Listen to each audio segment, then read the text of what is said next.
El día de hoy quiero agradecer la participación, la deferencia de parte de nuestra expositora, la señorita Johanna Azurza, quien es psicóloga social, especialista en diseño, monitoreo y evaluación de proyectos para la promoción y defensa de los derechos humanos. Ha formado parte de la Coordinadora Nacional de Derechos Humanos y ha colaborado en el seguimiento de políticas públicas para la población indígena y afroperuana en el Ministerio de Cultura. En verdad le agradezco su participación, su asistencia, el poder acompañarnos y el poder permitirnos justamente compartir, coaprender sus saberes en torno a este enfoque tan necesario y en la incidencia política, en la política pública. Y como le mencionaba con anterioridad, hoy nos acompañan el universo de estudiantes, son en su mayoría dirigentes juveniles, dirigentes territoriales, dirigentes sociales, así que este tipo de aprendizaje es más que valioso. Estoy presto a lo que usted me mencione, voy pasando las diapositivas, el escenario es todo suyo. Le voy a facilitar para que reactive su audio. Gracias, Gerardo. Muy buenos días con todos y todas. Para mí realmente es un gusto y un placer de poder intercambiar información en este compartir de saberes con todos ustedes. Y como bien dice Gerardo, en realidad mi intención aquí es poder introducir algunos elementos, pero que entendemos de que es una construcción colectiva. Bueno, vamos a empezar entonces. El día de hoy se me ha encargado poder comentarles acerca del enfoque de derechos humanos. Para hablar del enfoque de derechos humanos, primero tenemos que tener claridad de qué nos referimos cuando hablamos de derechos humanos, así que voy a pedirle a Gerardo que por favor pueda pasar a la siguiente lámina. Muy bien, los derechos humanos hacen referencia a que son garantías jurídicas universales, ¿no? En la medida en que tiene por objetivo proteger a las personas y a los grupos frente a situaciones que suponen una vulneración de libertades fundamentales. Cuando nos referimos a los grupos, principalmente hacemos referencia a grupos en situación de vulnerabilidad, ¿no?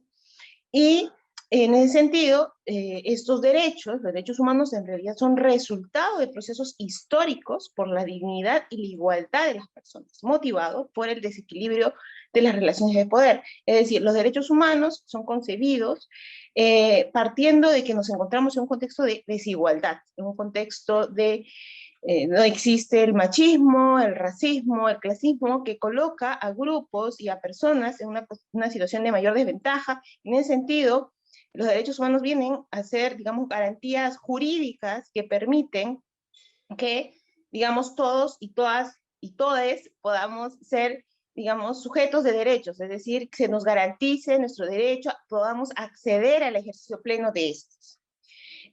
Los derechos humanos, es importante mencionar que se fundan a partir de, en un contexto post-Segunda Guerra Mundial, en donde diversos países, estados, ante, digamos, los grandes costos de vida que generó y para prevenir que esto no vuelva a suceder, de alguna manera, digamos, concertaron en la necesidad de que estas garantías jurídicas se puedan desarrollar y los estados a nivel universal tienen el deber de garantizarlas.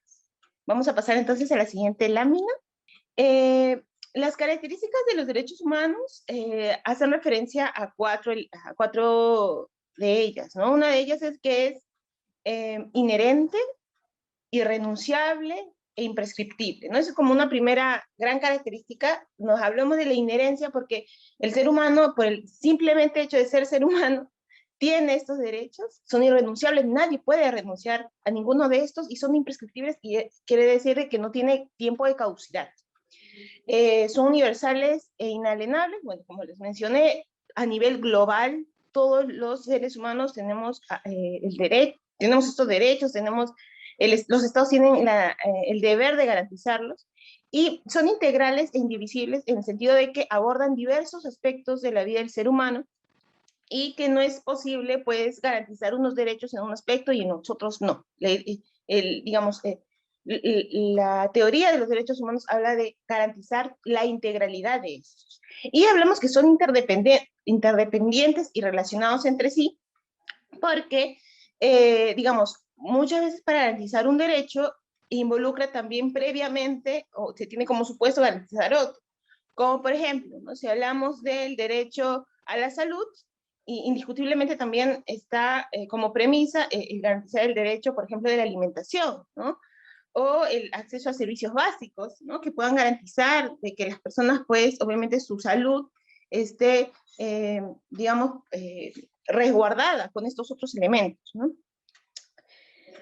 Y es importante también mencionar que así como tiene esas características los derechos humanos también se fundan en algunos valores y principios, que son la libertad, que son la dignidad, la igualdad y la solidaridad. Bueno, vamos a pasar a la siguiente página. En la creación de los derechos humanos hablamos de, digamos, un conjunto de paquetes, por así decirlo, que se han venido desarrollando en su fundación. Los primeros derechos a ser reconocidos son los derechos civiles y políticos. Estos derechos tienen la función de proteger las libertades de los individuos ante situaciones de vulneración de parte de gobiernos, organizaciones sociales o los propios individuos, ¿no? Hablamos de también los privados, y tienen que asegurar la capacidad de cada individuo de participar en la vida política de la sociedad y del Estado, libre de toda discriminación o represión. El segundo paquete de derechos también que se aprueba en el marco de la Declaración Universal de Derechos Humanos son los derechos económicos, sociales y culturales, que están referidas a, exigen al Estado realizar determinadas acciones para poder, a fin de que cada persona tenga garantizada la cobertura de sus necesidades básicas para el desarrollo de una vida digna, ¿no? Y aquí nos referimos pues a los derechos relacionados al trabajo, a la salud, entre otros, en donde los derechos, donde el Estado tiene el deber, como dice bien, el concepto de garantizarlos para que los seres humanos podamos vivir una vida digna y plena en ese sentido. Seguimos con el siguiente derecho, que hablamos de los derechos colectivos.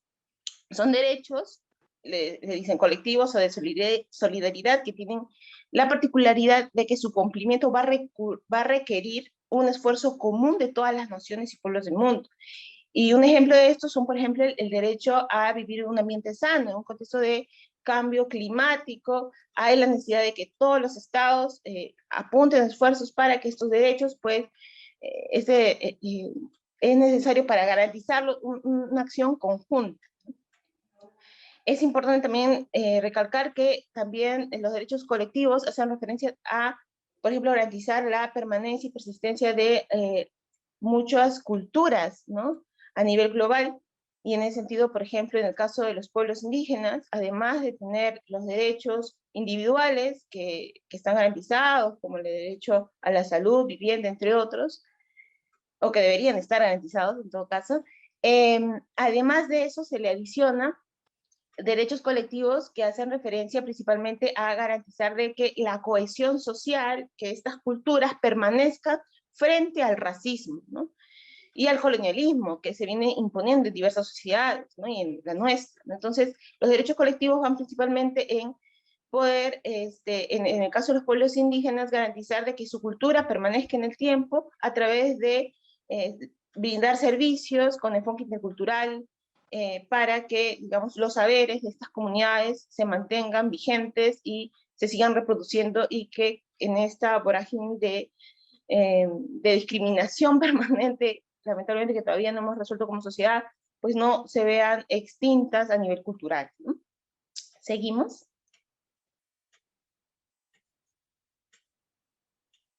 En ese marco, y teniendo en consideración y sabiendo qué son los derechos, sus características y también cómo se agrupan estos derechos, es importante entonces, ahora sí, poder abordar a qué nos referimos cuando hablamos de enfoque de derechos humanos, ¿no?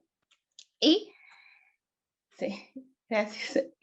Cuando hablamos de enfoque de derechos humanos, nos referimos a que es una perspectiva para guiar la acción e intervención de las autoridades públicas a través de sus diferentes planes y programas de desarrollo económico y social.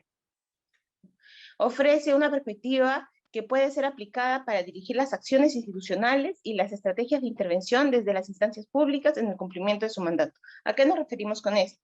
Primero, que el enfoque de derechos humanos, si bien tiene una base jurídica, digamos, fuertemente, internacional, que basa digamos, desde el derecho internacional, que luego se aplica y se adecúa a cada uno de los estados a su normativa, es una herramienta también metodológica para poder identificar en qué tanto los servicios que desarrolla el Estado pues cumplen o no, digamos, en esta tarea de garantizar derechos, ¿no?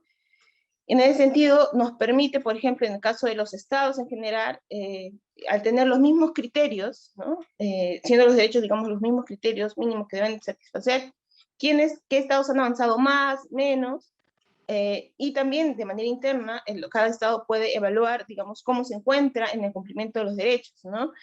Y permite hacer comparaciones y también permite identificar, digamos, también los desafíos que cada estado tiene para la implementación de las mismas y obviamente a partir de eso desarrollar intervenciones para que, digamos, puedan resolver estas dificultades con la finalidad de que los derechos humanos puedan ser garantizados.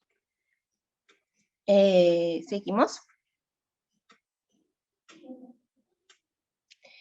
¿Cuál es la importancia del enfoque de derechos humanos? Bueno, su importancia radica en que considera, gracias, que las normas y principios relativos a los derechos humanos es un medio y un objetivo de cualquier iniciativa. Es un medio para la lucha contra la pobreza, para garantizar sociedades democráticas, y es un objetivo en sí misma porque también, digamos, la garantía de los derechos permite permite que los ciudadanos puedan vivir una vida plena. Y bueno, además que el integrar, digamos, dentro del diseño, la ejecución, la supervisión y evaluación de todas las políticas públicas, estos criterios, estos estándares de derechos humanos, pues permite pues orientarnos, ¿no? a un desarrollo social sostenible de cara a los ciudadanos, ¿no? Y los derechos son condiciones claramente esenciales y claves para erradicar, como mencionábamos, la pobreza y la desigualdad. ¿Seguimos? Entonces, para poder tener dentro de nuestras políticas públicas o iniciativas sociales, etcétera, digamos, cómo aplicar el enfoque de derechos humanos, qué elementos tenemos que tener en consideración. Esto es una especie de, digamos, checklist que tenemos que tener en cuenta al momento de elaborar nuestros planes de intervención. Uno de los elementos clave es el principio pro persona, que hace referencia principalmente a que el ser humano es el centro, digamos, de la intervención, ¿no? Garantizar su desarrollo pleno, digamos, o las condiciones para su desarrollo pleno es fundamental. Lo segundo es que tiene como marco de referencia los estándares internacionales. ¿Y por qué hablamos de los estándares internacionales? Bueno, además de que, digamos, los derechos humanos tienen una fuerte base allí, es que a nivel internacional también han habido avances importantes y, digamos que todavía no están siendo implementados en los estados nacionales, ¿no? Por ejemplo, sabemos que la CEDAW, que es esta Comisión para la Erradicación de la Violencia contra la Mujer, ya ha hablado y se ha pronunciado a favor del aborto en el caso de las mujeres, ¿no? En este derecho que tienen las mujeres en poder decidir sobre sus cuerpos. Hay muchas sentencias también en la Corte Interamericana que respaldan ello. Sin embargo, en varios países latinoamericanos y en otras partes del mundo, pues este derecho no necesariamente está garantizado, no está siendo reconocido.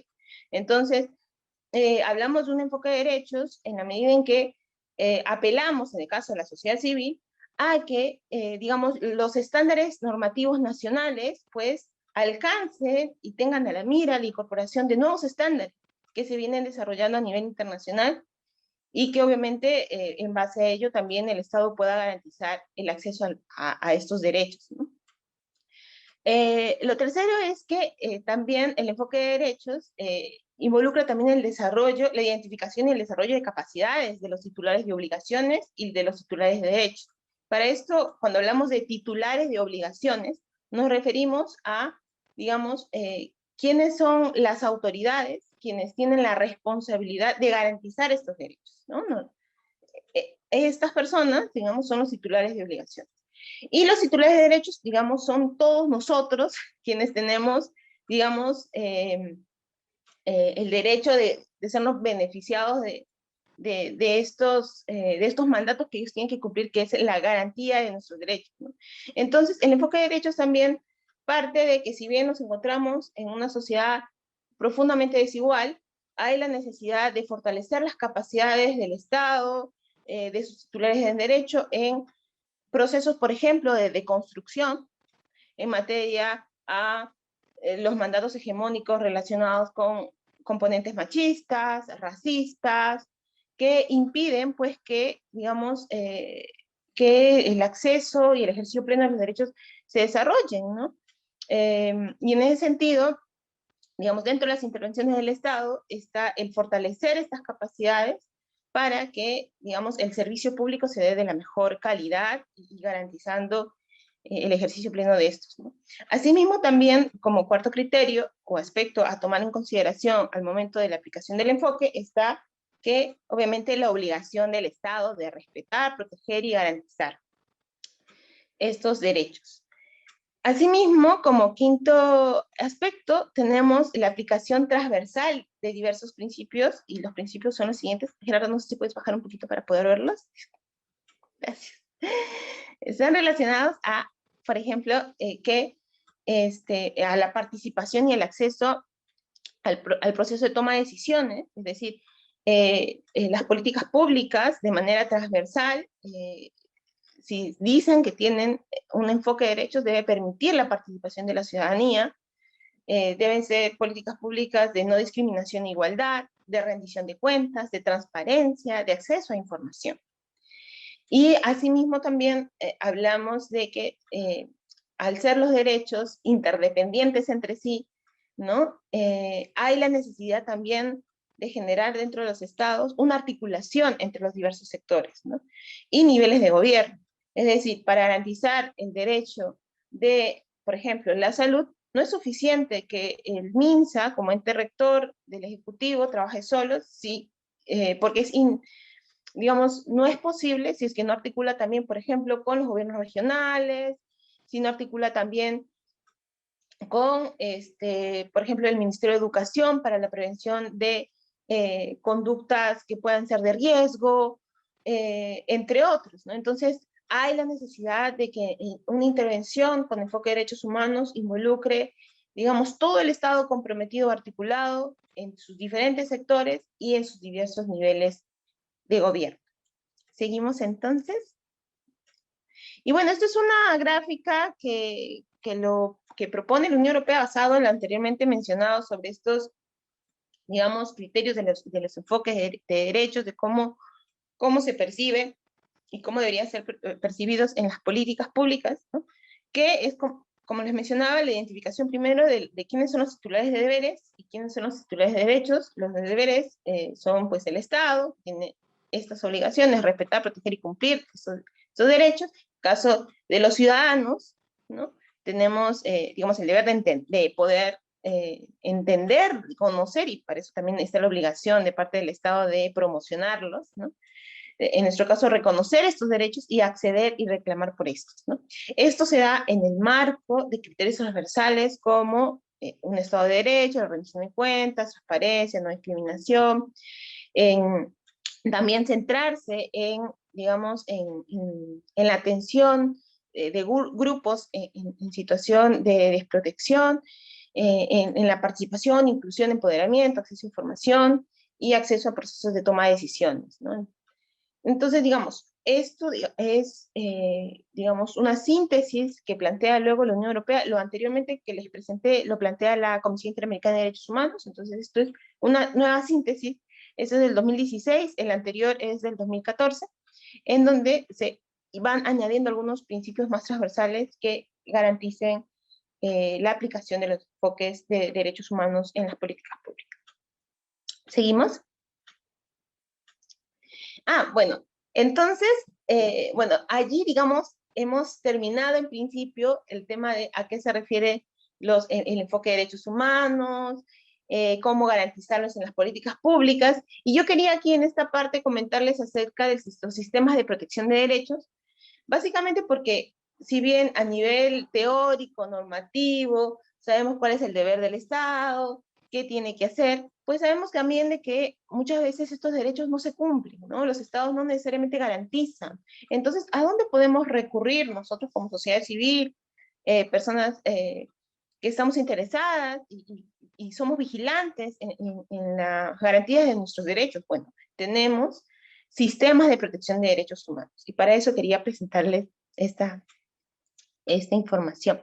Siguiente. ¿Qué son los sistemas de protección de derechos humanos? Son mecanismos, es un mecanismo implementado en el marco de una organización internacional con el fin de asegurar que los estados que forman parte de este sistema, ¿no? De este sistema internacional, respeten y promuevan los derechos humanos de las personas que están bajo su jurisdicción. Los sistemas internacionales de protección de derechos humanos parten de la premisa de que los ordenamientos jurídicos estatales están preparados para asegurar el cumplimiento efectivo de sus normas, actuándose el funcionamiento en la esfera internacional solo ante la imposibilidad o la inacción del sistema estatal. Es decir, los sistemas de protección de derechos humanos, digamos, se dan en principio, digamos, parte de la premisa de que los estados, a partir del poder judicial, debería ya de por sí garantizarlos, ¿no?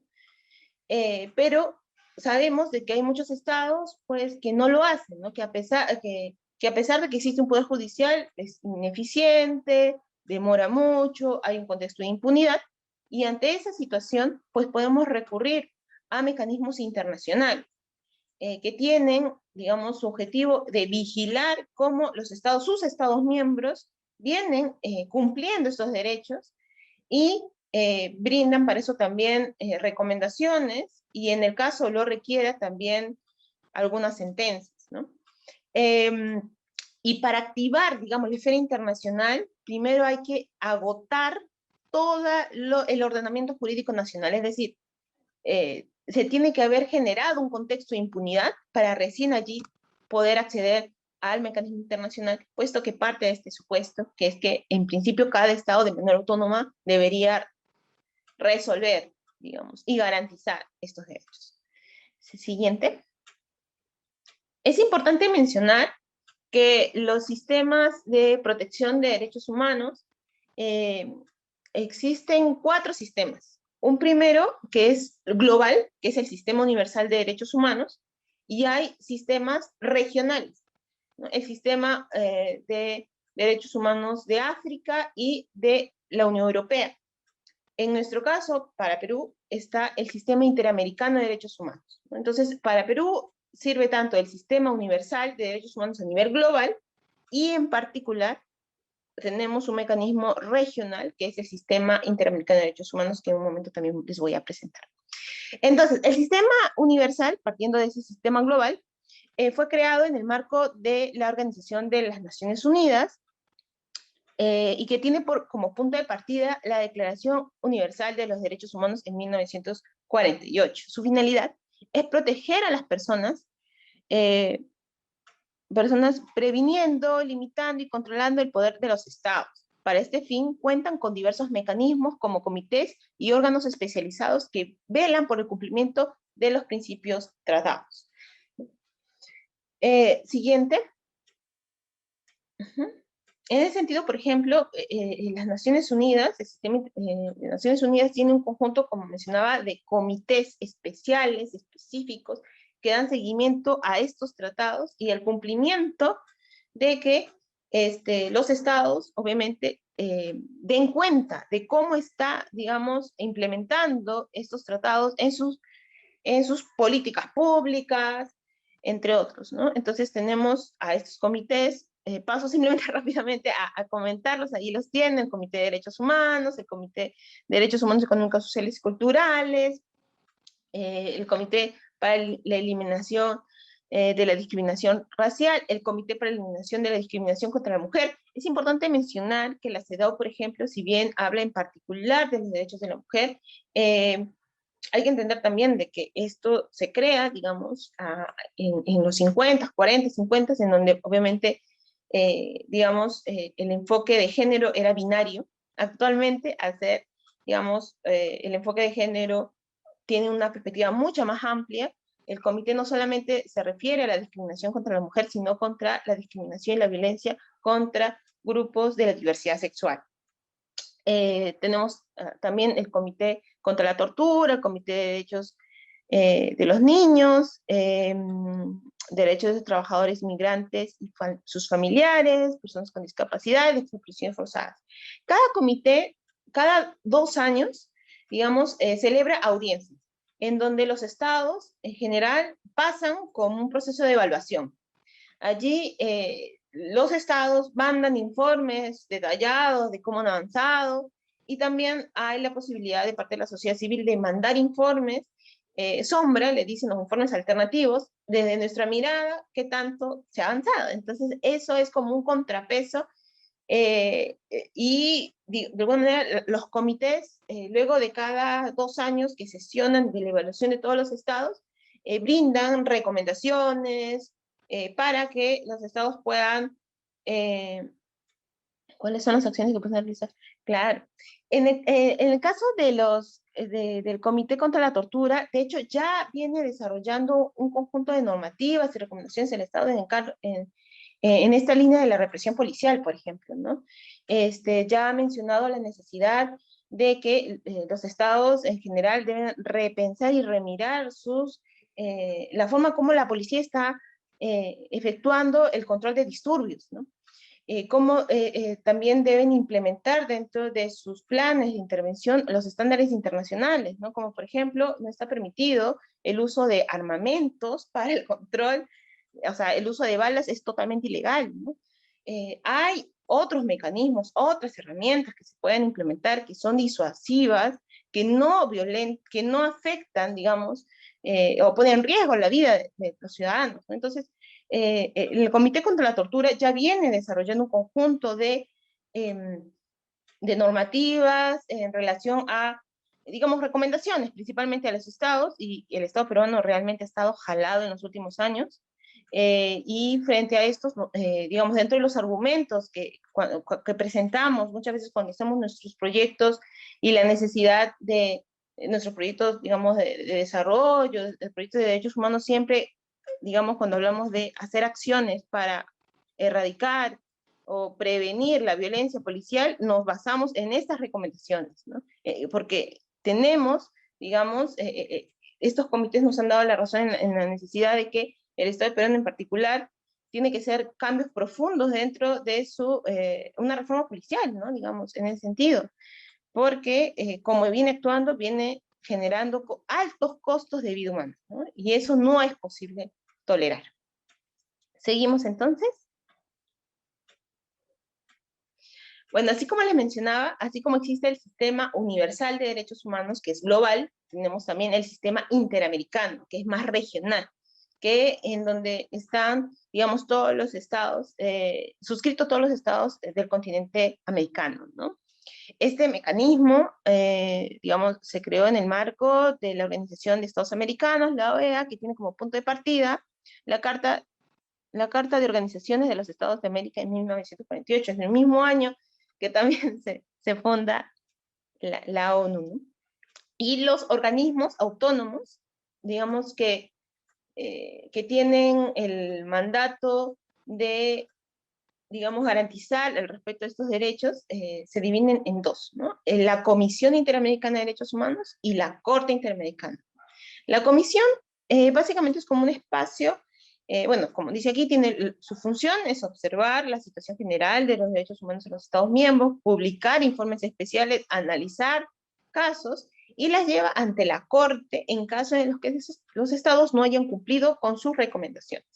Entonces, la Comisión Interamericana es un espacio, digamos, en donde ellos están abiertos a recibir información, denuncias sobre situación de vulneración de derechos, en un contexto de, obviamente, impunidad, en donde no se ha resuelto en el Estado peruano, se puede llevar a la Comisión Interamericana para que ellos, a partir de la información que tienen, evalúen el caso, y obviamente al evaluarlo ellos harán recomendaciones, y si estas recomendaciones no se cumplen, ellos evaluarán el poder llevarlo a la Corte.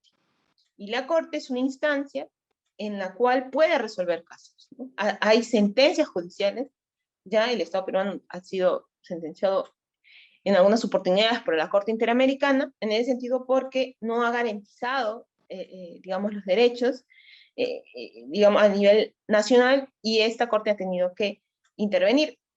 Ahora, la Corte, digamos, recepciona casos que le da la comisión. Es decir, no una persona o un grupo de personas no pueden mandar de frente un caso a la Corte. Tiene que pasar primero por la Comisión Interamericana. La comisión, además, de manera autónoma, como tiene el objetivo de, como tiene el objetivo también de, digamos, hacer vigilancia, de manera proactiva, también viene desarrollando visitas in situ a diversos países para poder dar cuenta cómo se garantizan los derechos. Y es por eso, por ejemplo, que el año pasado, en el marco de las protestas de noviembre, tuvimos, digamos, varias misiones internacionales en el Perú que han desarrollado un conjunto de informes y recomendaciones. Tuvimos a la Comisión Interamericana, por ejemplo, que de manera autónoma en este ejercicio y en esta función que tienen observar derechos, estuvieron durante 15 días y se reunieron con tanto titulares de derechos, me refiero a Estado, como sociedad civil. De la misma manera también el sistema de Naciones Unidas también estuvo por aquí. Una delegación de Naciones Unidas también tuvo el mismo ejercicio y también hicieron otro informe. Entonces, ambos informes son importantes en el sentido de que sus recomendaciones se tienen que cumplir, y estamos en la vigilancia de los mismos, y de no cumplirse, en el caso del sistema interamericano, pues valorará, ¿no?, qué otras acciones se desarrollan, y si es que se genera un acto de impunidad y no se llega a resolver a nivel nacional las violencias ocurridas en noviembre, pues probablemente tengan que ser llevadas a la Corte Interamericana. Eso tiene su tiempo, hay que ver cómo se va desarrollando, cómo el Estado va, digamos, también avanzando en esto. Hay una temporalidad. Anualmente también la comisión viene dando seguimiento de cómo va avanzando sus recomendaciones, ¿no? Y al ver que no hay avances, también puede tomar acciones en ese sentido. Siguiente, por favor. Entonces, decimos que el enfoque de derechos humanos es posible implementar siempre y cuando se tenga una ciudadanía activa en la defensa de derechos y gobiernos comprometidos en su cumplimiento. Para eso es importante y fundamental el rol que tiene la sociedad civil, en este caso los jóvenes, y obviamente y la población en general, en poder hacer vigilancia activa de cómo, si está o no está cumpliendo el Estado en su rol de garante de derechos, y frente a esto poder documentarlo, poder denunciarlos a nivel nacional e internacional, porque es necesario también que, digamos, la voz de la ciudadanía como contrapeso a los discursos, digamos, del Estado en torno a sus versiones, de cómo ellos se ven a sí mismos, es necesario, pues, que tener esa otra voz, ¿no? Y en ese sentido hay todos los canales para poder también visibilizarla, y en ese sentido invitarlas a, pues, desarrollar ese rol ciudadano. Pero también sabemos de que muchas personas, grupos, al defender derechos, lamentablemente se encuentran con un conjunto de riesgos, ¿no? Riesgos que incluso en contextos digamos, de ausencia del Estado total, digamos, el defender derechos involucra la pérdida de vida. Y en ese sentido quería traerles aquí, porque para mí no puedo hablar de, digamos, defender derechos humanos, del enfoque de derechos, sino hablo también de las personas que los defienden y de los riesgos y la necesidad de los estados de proteger a estas personas, porque son la garantía de un sistema de derecho. El sistema de derecho no solamente, o el sistema democrático, no solamente se basa en la separación de poderes, sino que se basa y tiene como fin la garantía de los derechos humanos, y las personas que lo defienden tienen que ser garantizadas sus vidas y su ejercicio a la defensa de derechos. En ese sentido, vamos a la siguiente lámina. que tiene que ver con algunos avances normativos en nuestra legislación en materia de protección de defensores. No sé si sabían, pero así como hay la Declaración Nacional, la Declaración, perdón, Universal de los Derechos Humanos, también hay la Declaración de los Defensores y Defensoras de Derechos Humanos, que fue aprobada en 1998, el 9 de diciembre, en donde los estados de las Naciones Unidas, todos los estados miembros, asumen que los estados deben proteger, digamos, este derecho de defensa de derechos, ¿no? Deben proteger, ya que se venía documentando, digamos, diversos asesinatos a nivel mundial de cómo personas que venían denunciando, digamos, el crimen organizado o la impunidad, las dictaduras, pues venían siendo fuertemente violentadas, ¿no? En ese sentido, hay un marco internacional importante que se logró, pero que para que ese marco internacional aterrice a marcos nacionales, para que el país acepte ese rol, pues ha habido un trabajo duro y fuerte de parte de las organizaciones, principalmente indígenas, debo decirlo, quienes se han encontrado y se encuentran actualmente en un riesgo sumamente alto. Desde el inicio de la pandemia hasta el momento se ha registrado 11 defensores ambientales asesinados, de los cuales 7 de ellos se deben al crimen organizado, a la tala ilegal, a grupos que intentan apropiarse de sus territorios con mano armada, y obviamente esto hace que las comunidades indígenas se defiendan con lo que tienen, con la precariedad en la cual están, se encuentran.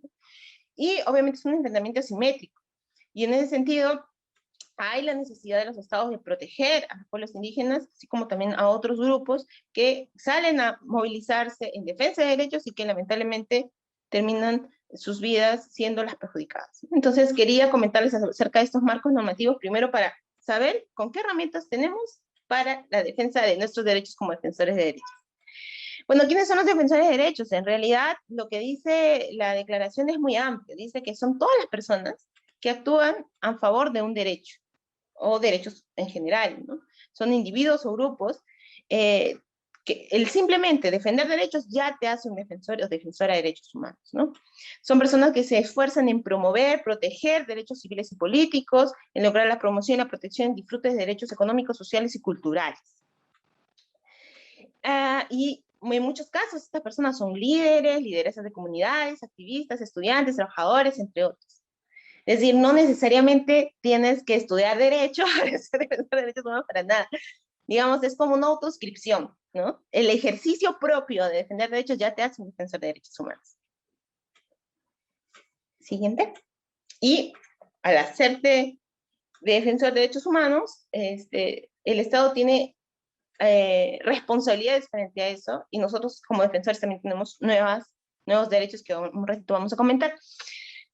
¿Por qué se desarrolla la declaración y por qué este énfasis en, digamos, en proteger a los defensores? Y es que hay, disculpa, hay un cuadrito negrito, no sé, Gerardo, si lo puedes mover en la transmisión que no me deja ver. Ay, gracias. Entonces, ¿por qué se da esta declaración? Como les decía, se había venido documentando que muchas personas que defendían derechos venían siendo víctimas de un conjunto de ataques, y los riesgos que se han identificado principalmente están, por ejemplo, la violencia policial, en contexto de protesta social, protestas pacíficas para respeto de derechos, la criminalización, que hace referencia a procesos judiciales, que tiene como objetivo, digamos, anular la participación de ciertos grupos a través de, digamos, sentencias o a través de procesos judiciales de mucho tiempo, para que desistan en su labor de defensa de derechos, ¿no? Está también la estigmatización, el señalamiento, el terruqueo, ¿no? Todas estas discursos para, digamos, menguar la acción de defensa de derechos. También está la cooptación, la división, están las amenazas. Uy, ok. Ya, Gerardo. Y bueno, también tenemos el seguimiento ilegal, digamos, y bueno, lo que les mencionaba, bueno, en otros países lo que genera, por ejemplo, en situaciones de dictadura, es que hay pues servicios de inteligencia detrás de algunos opositores políticos, muchos de ellos obviamente que son opositores porque defienden derechos, porque dan visibilidad, digamos, a las carencias de estas dictaduras en materia de cómo no garantizan derechos, y bueno, también, como les mencionaba, el caso de homicidios, ¿no? Hay casos de defensores que por defender derechos son asesinados. Siguiente, yo ya voy terminando rápidamente porque entiendo que ha entrado la otra ponente, para no... Entonces, aquí básicamente es una infografía, yo sé que no se ve mucho, les voy a mandar también, les voy a mandar a Gerardo para que lo comparta, básicamente son los derechos y los deberes que tienen los defensores de derechos humanos, ¿no? Y en las cuales la declaración, digamos, lo coloca para tenerlo en cuenta, y en base a esto se ha desarrollado la siguiente normativa. Siguiente. Me faltan solo 2 láminas y termino. Bueno, en los últimos años, desde el 2018, pero en realidad es un esfuerzo del 2015, digamos, que se viene desarrollando a nivel internacional y nacional en el avance de que el Estado peruano incorpore, digamos, la defensa y la protección de los defensores en sus normativas, y como resultado se ha tenido que, por ejemplo, en el 2018, por primera vez, un Plan Nacional de Derechos Humanos en el Perú contempla como uno de los grupos en especial situación de vulnerabilidad y que tiene responsabilidad de proteger a los defensores, ¿no? Es nuestra primera, el Plan Nacional que lo incorpora, en donde reconoce la existencia de estos y obviamente el deber del Estado para con ellos. En septiembre del 2008 se hace, digamos, una mesa técnica para poder ver cómo se implementa esto, y el 2019, en abril, pues se genera el protocolo de protección, en donde diversos sectores se reúnen y ven cómo ante situaciones de ataques van a actuar para proteger la vida y garantizar, digamos, el ejercicio de la defensa de derechos. Recién el año pasado, en octubre, el MINJUS ha aprobado el registro de ataques a defensores, ¿no? En donde, a partir de una evaluación de riesgo, además, determina qué medidas se debe desarrollar para su protección, y este año, en abril, se aprobó el mecanismo de protección. Este mecanismo involucra, es un mecanismo intersectorial, que involucra presupuesto, lamentablemente no mucho, no como se requiriera, no como se necesitara, es un avance todavía limitado, y que esperamos, y bueno, el día de hoy quería presentarlo como anexo, como bonus track, porque me parece que es importante para quienes estamos aquí, no solamente saber de manera teórica cómo se implementan los derechos humanos, hacia dónde podemos recurrir en el caso no se cumplan, sino que además que nuestra defensa de vigilancia como ciudadanía en que se garanticen nuestros derechos está tenemos un conjunto de herramientas, ¿no?, que nos permiten ello, y para que obviamente no vivamos, digamos, el acoso, la amenaza que normalmente somos víctimas cuando alzamos la voz. Y para terminar, siguiente, exijamos que el Estado peruano cumpla con su deber de garantizar la protección de las personas defensoras. Defendamos a las personas que defienden nuestros derechos y seamos parte de este cambio y seamos parte también del movimiento y de la defensa de derechos. Eso es todo. Muchas gracias.